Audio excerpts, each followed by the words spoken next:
มันส่งสารลังอะไรมันนั่นเห็นไหมไม่เห็นว่าไม่นาน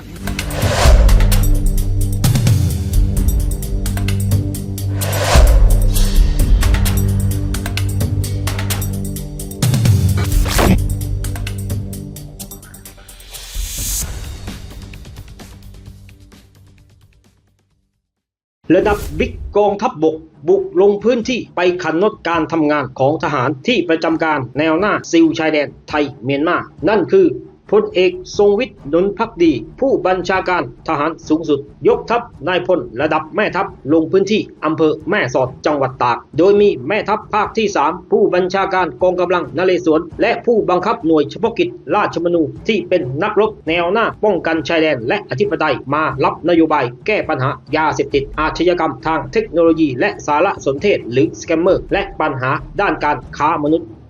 บิ๊กกองทัพสั่งขันน็อตมาตรการรับมืออาชญากรรมทางเทคโนโลยีหลังมาตรการตัดไฟฟ้าน้ำมันและอินเทอร์เน็ตสถานการณ์เกี่ยวกับการปราบปรามแก๊งคอลเซ็นเตอร์ในพื้นที่ชายแดนด้านจังหวัดตากโดยศูนย์สังการชายแดนกับประเทศเพื่อนบ้านจังหวัดตากและหน่วยความมั่นคงในพื้นที่ได้ดำเนินการมาตรการเชิงรุกในการปราบปรามเครือข่ายแก๊งคอลเซ็นเตอร์ในพื้นที่ประเทศเพื่อนบ้านโดยได้มีการบูรณาการการทำงานร่วมกันระหว่างกองกำลังทหารตำรวจและหน่วยงานในพื้นที่เพื่อป้องกันและปราบปรามขบวนการที่เกี่ยวข้องกับอาชญากรรมข้ามชาติการดำเนินมาตรการ3ตัดของรัฐบาลซึ่งที่ผ่านมาสามารถจับกลุ่มผู้ละเมิดแนวทางปฏิบัติเช่นการลักลอบขนน้ำมันเชื้อเพลิงจำนวน18ครั้งคิดเป็น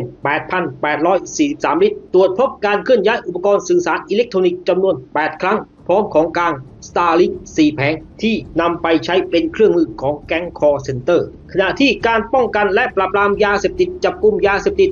131ครั้งผู้ต้องหา186คนของกลางยาบ้า 139,815 เม็ดฟินดิบ908กรัมยาไอซ์751กิโลกรัมและเคตามีน549กิโลกรัมจับกุมสารตั้งต้น3ครั้งของกลาง830ตัน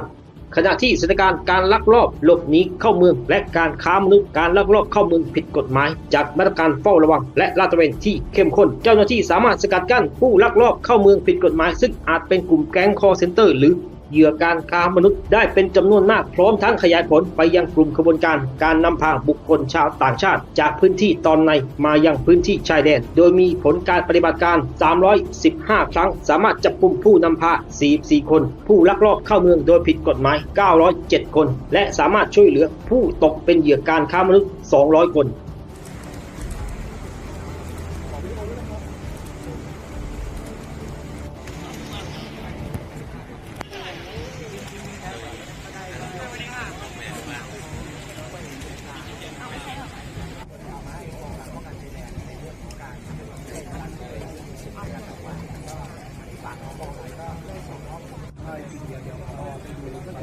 ดาวเทียมลงไปรอบหนึ่งที่รอบเป็นเรือนะครับอันนี้ก็เป็นข้อพิสูจน์ว่าใช้ดาวเทียมได้ก็คนที่พูดคุยกับผบ.เด้งรับลูกนโยบายทันควันทหารกองกำลังเทพสตรีจับกุมแรงงานต่างด้าวขณะกำลังลักลอบข้ามแดนไปยังฝั่งประเทศมาเลเซียได้จุดสกัดตรวจบริเวณเส้นทางริมชายแดนไทยมาเลเซียหมู่บ้านควรกุดตำบลสำนักขามอำเภอสะเดาจังหวัดสงขลาในระหว่างนั้นพบรถต้องสงสัยเป็นรถ SUV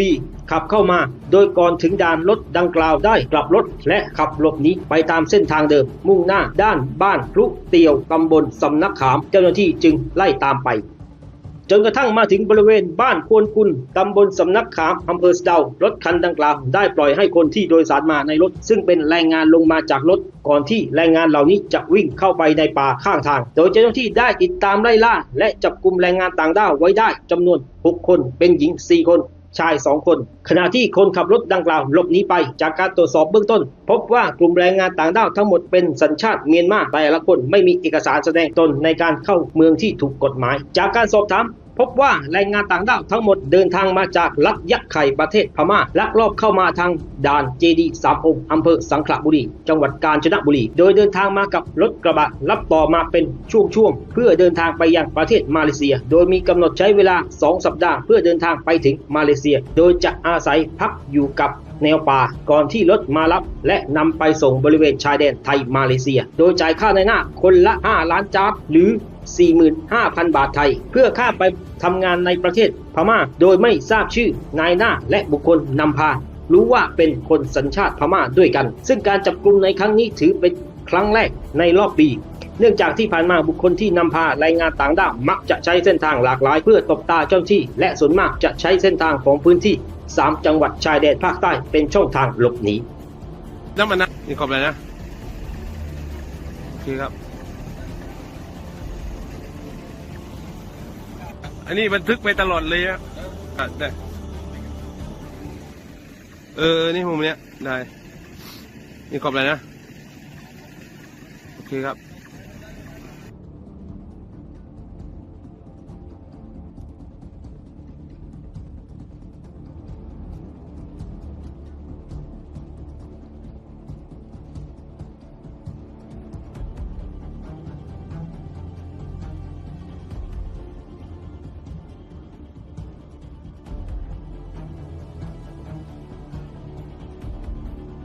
มันส่งหลังอะไรมันนั่นเห็นไหมไม่เห็นว่าไม่นานน้ำมันนะนี่ขอบเลยนะโอเคครับอันนี้บันทึกไปตลอดเลยอะได้นี่มุมเนี้ยได้นี่ขอบเลยนะโอเคครับ